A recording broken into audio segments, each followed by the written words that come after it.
Olá, um olhar sobre o mundo desta noite poderia muito bem se chamar Mais de 50 olhares sobre o mundo.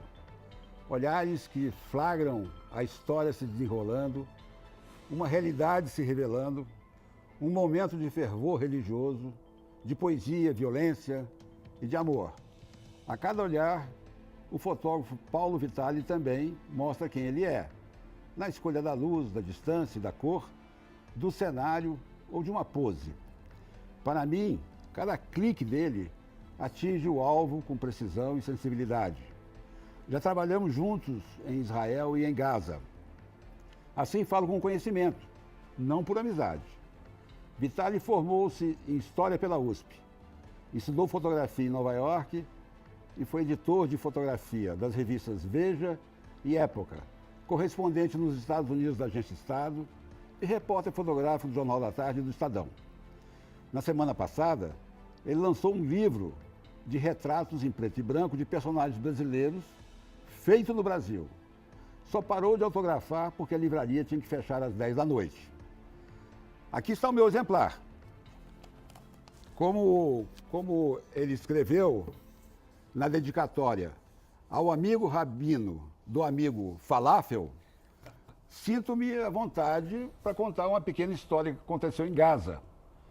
Eu tinha dito a ele, qualquer problema, grita Sarraf, Sarraf, que é a imprensa em árabe. Aí ele entrou no Shuk, que é o mercado, e eu fiquei do lado de fora entrevistando, já não me lembro quem. De repente, reconheci a voz do Paulo repetindo, Falafel, Falafel. Qualquer que fosse o perigo, ele se dissipou a gargalhadas, porque pensaram que ele, coitado, estava com fome. Paulo Vitali, é um prazer que você esteja aqui e muito obrigado. Eu que agradeço. Mais de 50 países visitados. Você tem memória deles ou precisa rever negativos, diapositivos, álbuns digitais para ir se lembrando? A fotografia funciona também, como a memória é uma coisa associativa, né? A fotografia me ajuda a lembrar, porque eu esqueço muita coisa assim. Eu revendo ensaios, reportagens e trabalhos em geral, eu lembro das situações. Mas se eu não tivesse o apoio da fotografia, as coisas se dissipariam na minha memória. Então isso diz muito também sobre a importância da fotografia. Né? Mas você guarda isso em arquivo digital? Tenho no meu estúdio, eu tenho um estúdio já há 15 anos, eu tenho um arquivo físico até a migração para o digital. E tem um arquivo digital com backup em 2 sedes diferentes de tudo que eu produzi.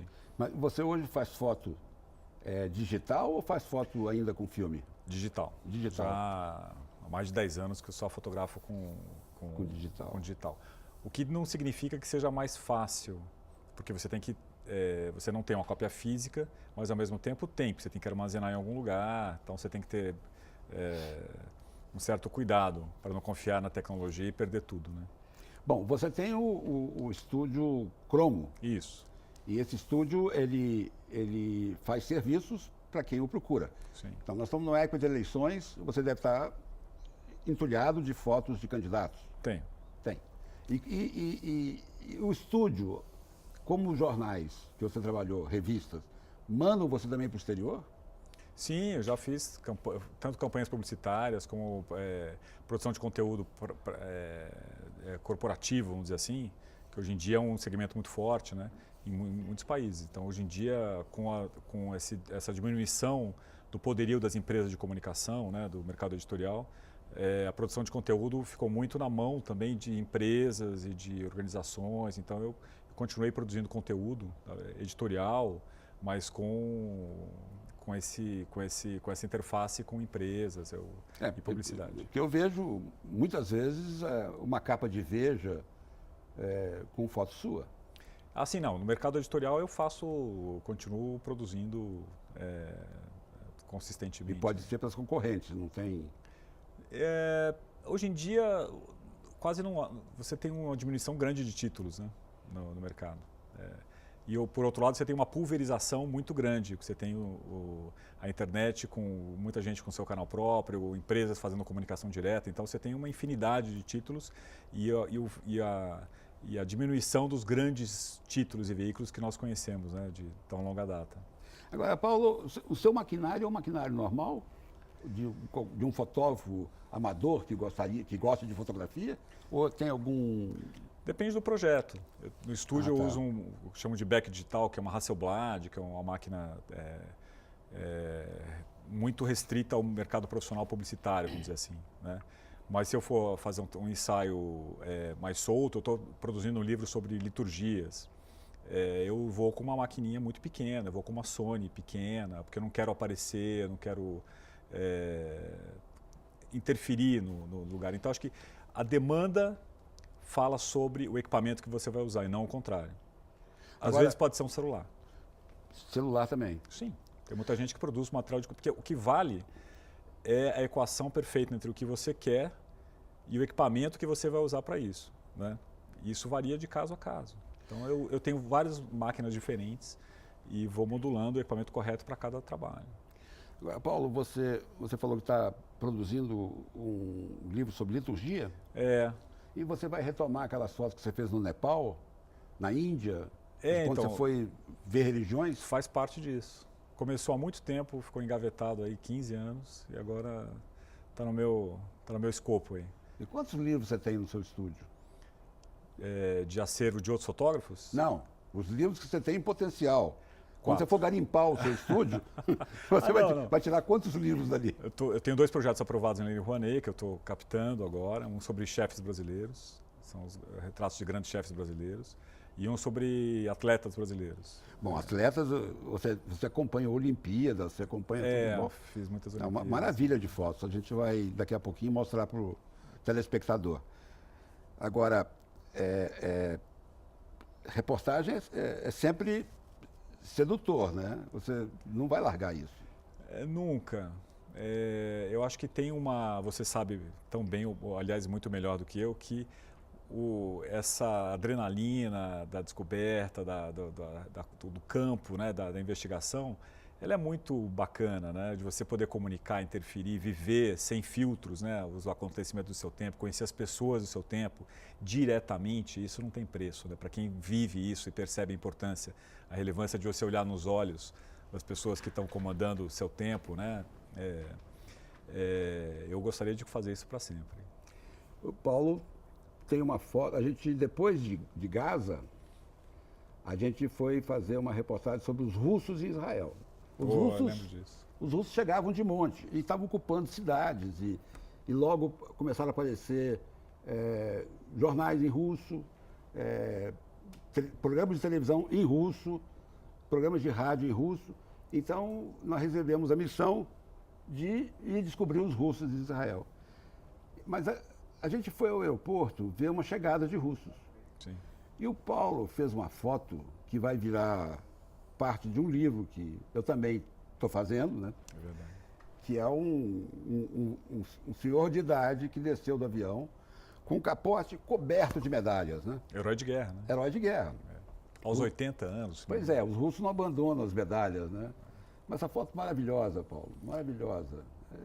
E a gente você fez outras coisas brilhantes nessa reportagem, que não era uma reportagem de ação, de correr de bomba, de ir ver um avião cair. Era algo pensado. A gente sentava num maravilhoso café do hotel American Colony e discutia a pauta do dia seguinte.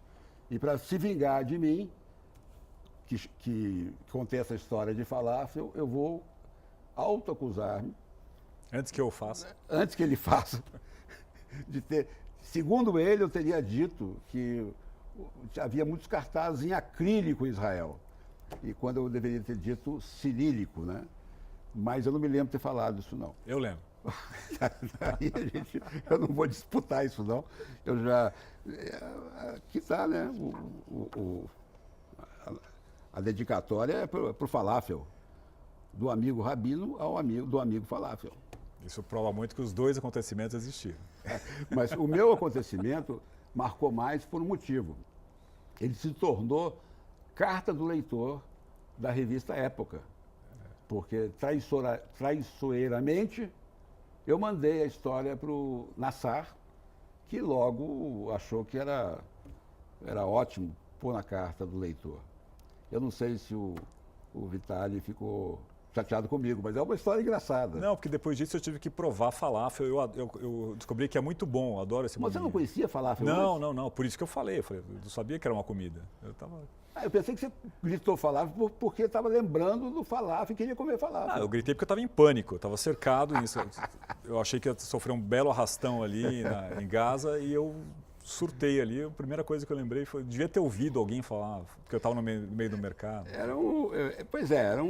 Nós estávamos no meio de palestinos, mas os palestinos com brasileiros, eles são bastante amigáveis. Começam a falar belé, belé, né? Falam de futebol. Isso diz muito sobre o personagem que abre esse livro, né? Que é o Belé.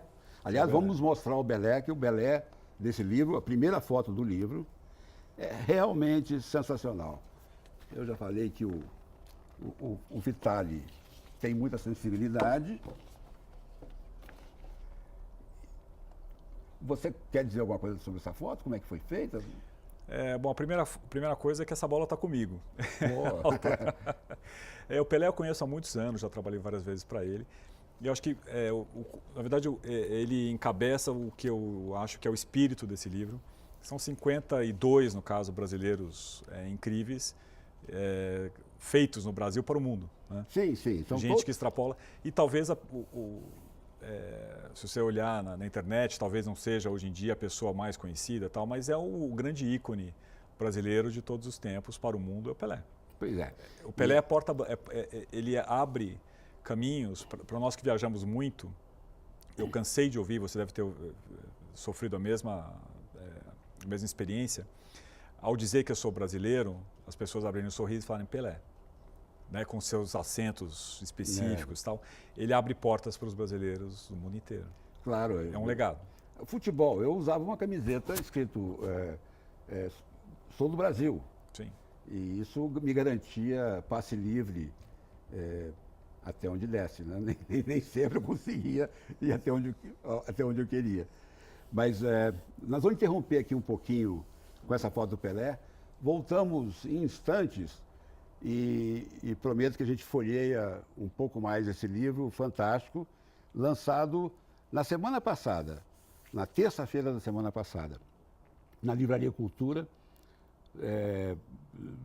Um lançamento concorridíssimo. Eu vi na fila vários políticos antagônicos, desde o Suplicy estava o Genuíno e por aí afora. O público do Paulo Vitali é múltiplo, né? Então, daqui a pouquinho, de novo com o Paulo Vitali aqui na TV Brasil, um olhar sobre o mundo.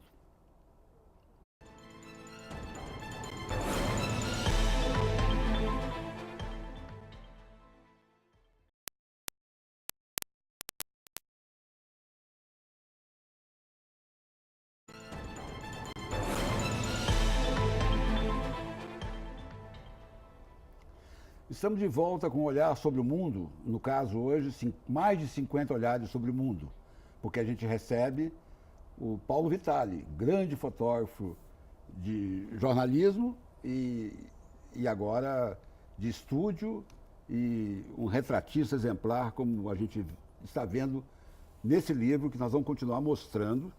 Eu vou escolher aqui uma foto do Zé Celso Martinez Correia, porque ele pode explicar como que ele acabou fazendo o retrato, como é que os dois chegaram à pose e a essa foto, né? Acho que o Zé Celso ele é dionisíaco, vamos dizer assim, né? A abordagem dele em relação à vida, e ele não pode ser dissociado do teatro oficina. Então, no caso do retrato dele, as pessoas mais conhecidas, eu tinha, na maioria dos casos, usado fundos neutros, tal, e com ele, de cara, em 30 segundos de conversa, ele falou, eu sou oficina. A oficina tem que estar no meu retrato. E aí eu tentei várias composições, e aí eu acho que a grande equação é ele quase reverenciando ali a oficina, e também tem um pouco do ambiente e do presente nisso, porque é exatamente no terreno em que ele disputa com o Silvio Santos o projeto dele e tal. É um retrato que eu gosto muito e acho que é a cara dele. Colar índio aqui. Também. Então, assim, são os elementos e o contexto, eu acho que eles têm que ter uma mensagem na composição do retrato. Eles têm que falar, eles têm que agregar, eles têm que sintetizar. E essa é uma coisa bacana na hora de pesquisar para fazer um retrato, o retrato é de dois, né? Uhum. Então, na hora de combinar com o fotografado, você mergulhar no mundo dele, sugerir coisas, as pessoas te dão presentes, te dão ideias. Essa é a graça da coisa. É um casamento, né? É um casamento. É um casamento. Agora aqui a gente tem o Tom Zé, que traz uma flor como se fosse uma flauta. Então, esse eu acho que é um bom exemplo disso, porque eu não conhecia o Tom Zé pessoalmente. E eu queria, ele estava na minha lista de convidados, ele topou, foi ótimo.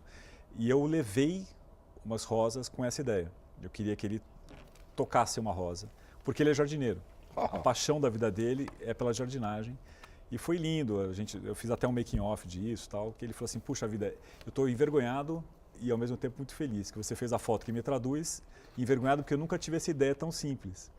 Então acho que é bom essa troca, né, de você alinhar com seus fotografados porque no fundo é a imagem deles, né? Uhum. Eu sou um veículo para isso. Não, o que fica é a imagem deles. É a tentativa de trazer uma foto icônica que traduza, porque a nossa memória, ela, se você pensa nas pessoas, você provavelmente está lembrando de uma foto, de uma imagem daquela pessoa. Você gravou na sua memória a imagem daquela pessoa através de alguma foto. E a grande graça é tentar fazer essa foto, né? Tentar fazer uma foto que case, que cole naquela pessoa. Vamos mostrar aqui o Alex Atala, que tem até uma tatuagem com a bandeira do Brasil, como se fosse uma mesa de restaurante, né? E a outra o peixe, e essa coisa da Amazônia, né? Porque ele é o cara que levou a Amazônia para o mundo, né? Com alta gastronomia e tal, e tatuou isso na pele. Então acho que o retrato, essa composição eu gosto muito, é um pouco da personalidade dele, né? Que é uma pessoa forte, brilhante e tal, então acho que tem uma equação muito bem resolvida aí. E me diga uma coisa, por que preto e branco? Primeiro porque eu adoro. Depois é um jeito interessante de você dar um padrão mais homogêneo para um livro. Porque as cores são lindas, mas elas distraem muito. E o preto e branco, ele ajuda no ritmo de leitura. Então ele une as imagens mesmo que diferentes. E outro motivo, e talvez o principal, que ao fazer retratos, quando você coloca cores, você distrai o elemento principal, que geralmente é a expressão facial. Você está olhando até uma exceção a isso, que é o contexto. Porque isso aqui é o Ismael Ivo. Isso é o Ismael Ivo, e eu acho que a grande brincadeira é o bailarino fantástico, ficou 30 anos brilhando pelo mundo, de costas para o palco, de costas para o público. Uhum. É uma brincadeira que você pode fazer, na verdade, num retrato, mas a brincadeira é o seguinte, é o que ele viu a vida inteira, porque ele via isso, a gente vê... Agora, só o artista vê esse fundo, né? Eu vou cometer uma indiscrição aqui para dizer... Estou até com medo, hein? Para dizer que... Não fica com medo. Que o Vitali brilha tanto que o maquiador teve que vir aqui e consertar o brilho dele há pouco tempo. Porque, como ele diz, é um brilho natural.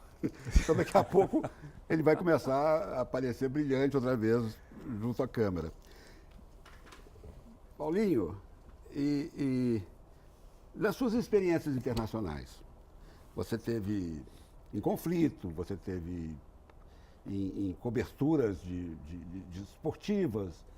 O que mais te impressionou? Você falou há pouco para mim, enquanto nós estávamos no intervalo, sobre o Haiti. É o Haiti? O Haiti é o lugar mais difícil que eu vi na vida. Em termos de desesperança, desagregação social. O Haiti que eu presenciei, pelo menos quando eu fui em 2004, quando as tropas brasileiras chefiaram a missão humanitária da ONU, uma das muitas missões, eu vi uma situação de desagregação social terrível, muito triste. E, ao mesmo tempo, uma situação de dignidade das pessoas no meio daquele caos muito interessante. Então, é um conflito interno de você ver miséria, e você já viu esse conflito, e ver que as pessoas ainda conseguem, no meio disso, preservar uma dignidade, te dar uma mensagem. negativa por um lado, com medo de um caos absoluto se propagando em escala maior, e um otimismo, porque o homem é resiliente, porque o homem consegue sobrepujar, consegue seja por ele ou pelos seus filhos, a sua força interna é muito grande. Você tem 3 filhos também, né? Tenho 2. 2. A gente teve uma bela passagem por Israel, né? Sim. Eu gostei muito não só das fotos do trabalho, mas da companhia. Pudemos nos conhecer mais, né? E isso é o bom das viagens com o Paulo. Quem viaja com ele tem companhia, né? Boa companhia. E a gente, quando vai para um lugar como Ruanda ou Gaza, que a gente foi, mas estava em paz, né? Estamos sujeitos a depressão, angústia. Tem o momento do deadline, eu não sei como é que... a fotografia evoluiu tanto, né? Porque antigamente o fotógrafo carregava um negócio imenso e tinha que transmitir do hotel, tinha que fazer escurecer o quarto, revelar no banheiro. Sim. Eu fui para Harare fazer uma matéria com outro fotógrafo chamado Massal, Sim. que foi seu pupilo na época, né? E ele me fez acompanhá-lo para comprar um banho quente. Banho quente para revelar o filme. Agora, você chega numa loja africana e diz que você quer um banho quente para um filme, os caras não entendem. Eu não tenho água para tomar banho frio, você quer dar banho quente num filme? E não compramos banho quente, não existia. Mas Massal, você sabe, ele é um fotógrafo muito zeloso, caprichoso, queria fazer tudo direitinho, mas não teve o banho quente. Você falou das viagens, eu acho que eu me sinto um privilegiado, porque o que vale, o que fica para a gente que produz é muito maior do que a obra que a gente realiza, né? Você comunica, você faz um texto, você interfere, você faz fotografias, mas a experiência de viver isso em loco é muito enriquecedora, né? E hoje você não tem mais aquela necessidade de passar a foto por computador ou de transmitir, ou tem? Não, existe uma urgência do mundo digital muito grande, é tudo quase em tempo real, mas o processo é muito mais simples. Tudo tem um lado bom e um lado ruim, porque a mística de você fazer eu viajei pela Índia 15 dias, cheguei aqui no Brasil, por exemplo, com 60 filmes, 70 filmes, ansioso para revelar. Então tinha um certo... como se eu estivesse ganhando um presente de Natal, quando você revela um material, depois de uma viagem, você revive tudo de novo, né? Mas você não revela nas máquinas, você não revelava nas máquinas. Muitos fotógrafos que eu conheci iam direto para essas máquinas e faziam a revelação automática. Você não? Não. Eu sempre tive uma certa obsessão por qualidade, nunca fui muito ansioso, não.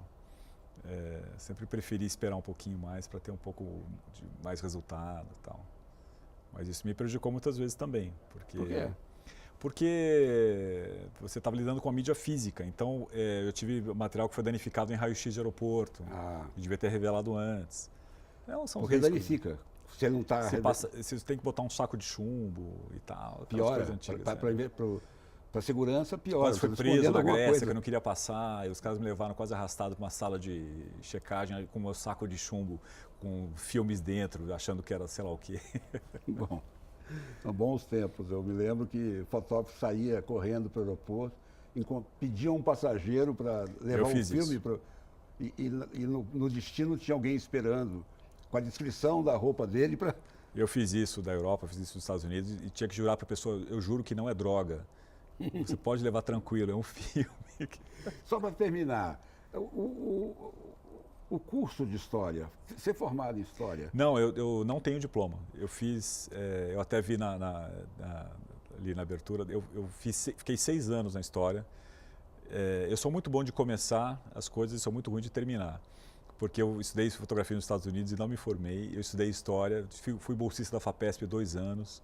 E não tenho diploma por 2 ou 3 matérias. Mas você não se formou, mas você aprendeu muito de História. Sim, não, eu fiquei 6 anos na USP. Então você... Fui bolsista.